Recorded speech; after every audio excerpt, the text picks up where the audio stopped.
these numbers might be low. People are staying home for a couple of days, see if they get any better.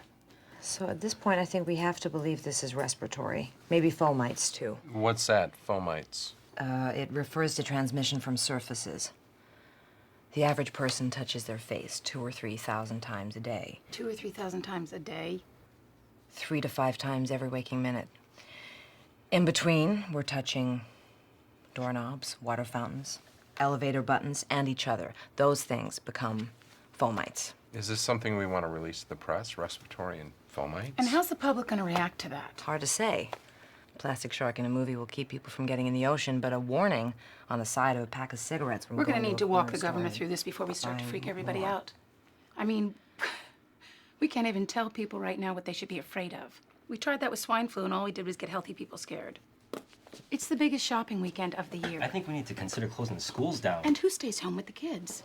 People that work at stores, government workers, people that work at hospitals. When will we know what this is? What causes it? What cures it? Things that keep people calm. What we need to determine is this. For every person who gets sick, how many other people are they likely to infect? So, for seasonal flu, that's usually about 1. Smallpox, on the other hand, it's over 3. Now, before we had a vaccine, polio spread at a rate between 4 and 6. Now, we call that number the R naught.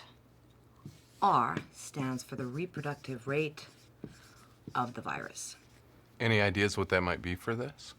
How fast it multiplies depends on a variety of factors.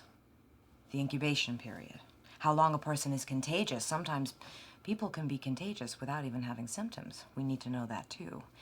And we need to know how big the population of people susceptible to the virus might be. So far, that appears to be everyone with hands, a mouth, and a nose. Once we know the R naught, we'll be able to get a handle on the scale of the epidemic. So it's an epidemic now.